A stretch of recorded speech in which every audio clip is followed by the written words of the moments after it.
The credulous liberal will often boldly pronounce empathy as the solution with the sort of glib breathlessness common to plebeians regurgitating some nugget of stupidity they feel is especially compelling.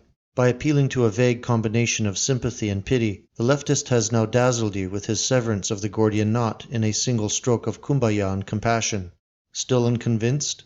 Then you need to research mirror neurons or seriously contemplate the possibility that you are in fact a psychopath, which is an obsolete way to tell someone that you think they are a bad person with poor morals.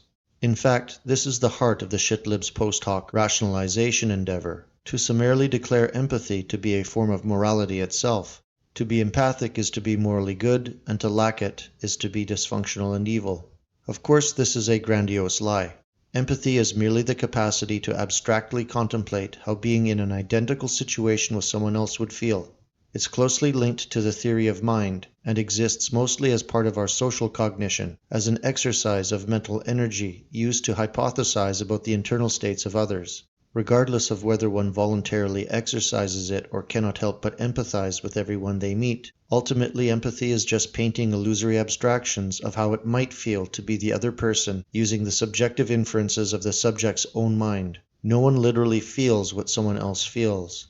As far as moral imperative goes, having strong empathy for others is about as useful as having a finely honed sense of irony. One can make strong moral arguments for many a position without consulting their sense of compassion, and empathy itself can be used as a justification for any number of atrocities, including the extinction of all human life. Empathy might inform one doctor to ease his patient's pain as much as possible in the face of terminal illness, while another may believe Jack Kevorkian's approach shows the most sympathy and alleviates the greatest volume of suffering. Whether liberals like to admit it or not, they themselves are quite selective at picking targets for their much-vaunted capacity for compassion. A Syrian refugee might receive all the plaintive bleating imaginable from blue state SWPLs posting anti-Trump tweets from their local Whole Foods, but curiously, the plight of white, underprivileged West Virginians is only remarked on with passing scorn. It's almost as if their empathy is no more developed than the shriveled set of estrogen-drenched balls dangling between their hind legs.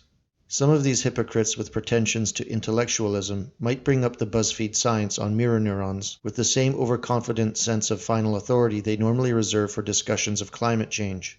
Now, from a pure philosophical basis, the existence of mirror neurons or a cognitive network for duplicating the internal states of other human beings doesn't give empathy any more moral authority or relevancy than discovering the genes responsible for why some people write autoerotic Sonic the Hedgehog fanfiction. But as luck would have it, the actual neuroscience here is decidedly skeptical. There are studies that call into question the very existence of mirror neurons in humans altogether, and a cursory examination of the concept will produce some fatal curiosity about why a species already capable of abstract reasoning would even need specialized brain cells like this in the first place. Instead of focusing on the latest overhyped theoretical science, we might be better off acquainting ourselves with the concept of pathological altruism and how it relates to the worldviews of people who believe that importing an unlimited number of repressed young male Muslims into a country with regular gay pride parades is what makes liberals morally superior to xenophobic nationalists. In fact, when one considers the very real damage done to society by people promoting policies that better gratifies their own need to project compassion and sympathy, concluding that the modern world is actually plagued by a maladaptive exaggeration of empathy would not be an unreasonable conviction. Scientific research in a number of fields is quite visibly overburdened with a need to balance rational inquiry against the petulant demands of hyperactive empathy. We can't look into connections between race, IQ, and violence. This would make blacks feel bad, and POCs feeling bad is objectively worse than drawing naive and incorrect conclusions that result in decades of human suffering. Serious contemplation of the human enterprises ruined by an overabundant and misplaced application of empathy are too depressing to even catalog. Just look at recent headlines featuring eBay's founder attempting to provide a fixed daily income for 26,000 Kenyans out of a delusional belief that this will raise them out of the gutter.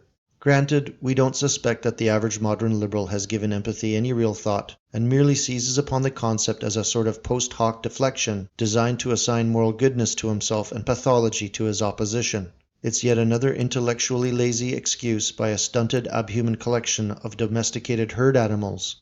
The realization that the world is a cruel place, with even crueler predators stalking upon it, would give these dumb cattle indigestion. To the modern shitlib, the sheepdog is the only inconvenience they've ever known, so of course they don't recognize the howls of wolves in the distance. Why answer the hard questions about whether our country should take in refugees that are potentially violent young Muslim radicals, or whether or not public assistance is essentially subsidizing a homicidal inner-city demographic to the detriment of everyone involved? Serious adult discussion of real-world problems and their solutions is hard. Mumbling vague non-positions is easy.